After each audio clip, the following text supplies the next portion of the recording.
Welcome to LUMIX Academy. Today I'm going to show you the brand new LUMIX GH6. Let's dive into it.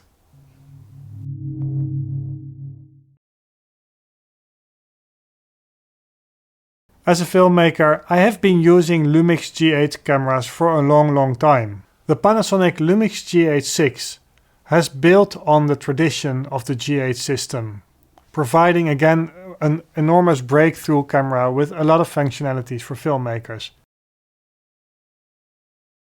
So one of the first things, of course, the new GH6 has a 25 megapixel MOS sensor inside. It's of course optimized for this hybrid shooting camera.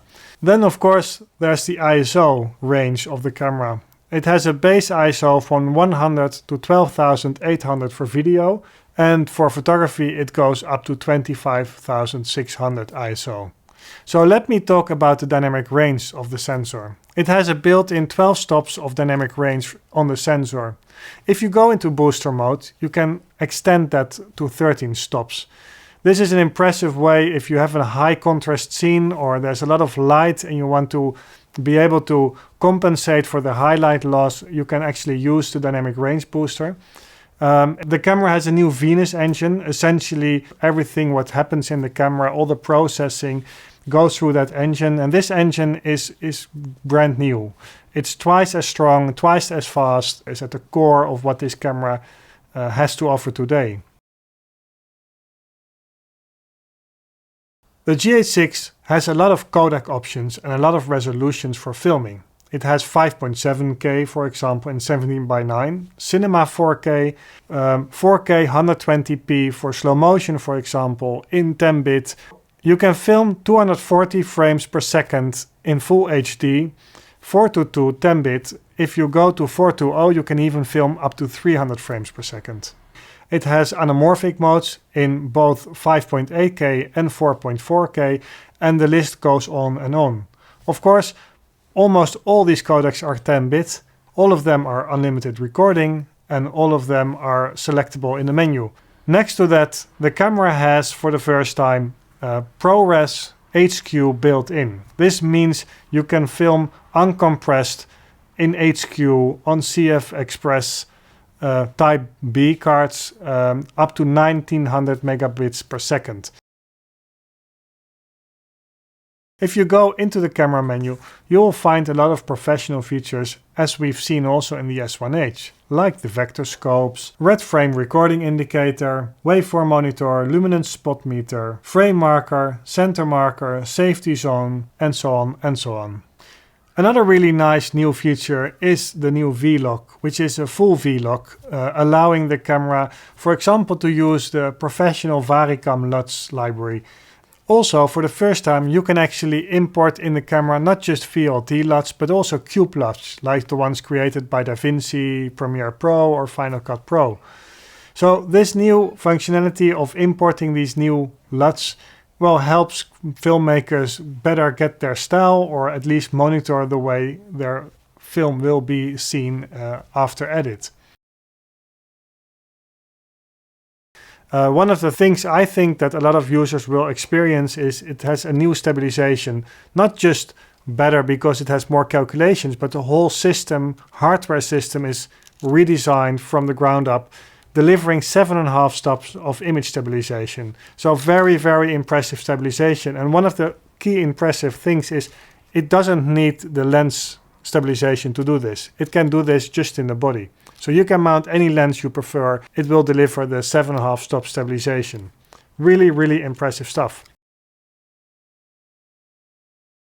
So the improvements of the LUMIX GH6 are not just on the image size. It now delivers 4-channel audio recording with an XLR1 adapter, up to 96 kHz 24-bit internal with an external microphone. These are really impressive new features, haven't been seen in a camera in this size or in this form factor.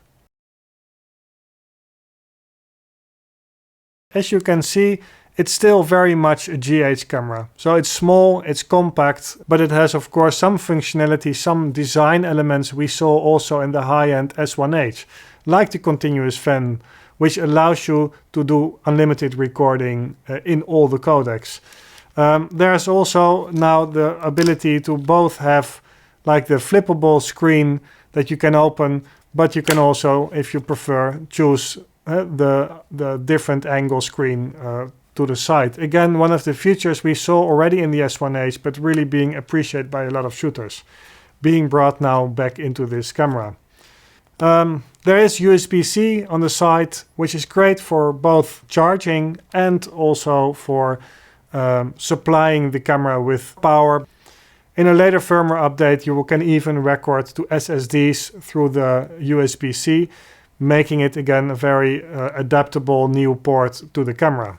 I also think, which is of course good to know, in the camera sideways you have a slot for SD cards, but it has also CF Express Type B, which is necessary to have this really heavy codecs like the ProRes HQ recordings or the really high 4K slow motion, for example. You need a fast card to be able to record these codecs. One last thing on the HDMI port. Of course, the HDMI delivers 4K, 60p, 10-bit, up to Cinema 4K even, over the HDMI. At the same time, you can record internal and monitor or record external. For me, the GH6 seems again to be a really big game changer for filmmakers, allowing the ones who already have invested in this massive amount of lenses available for this system to continue with their work and use all these great optics on a brand new camera.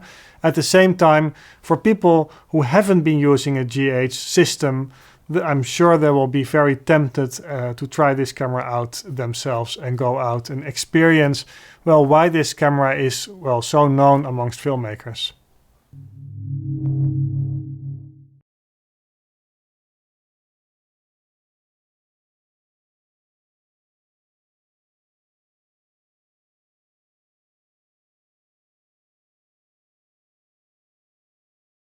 Panasonic.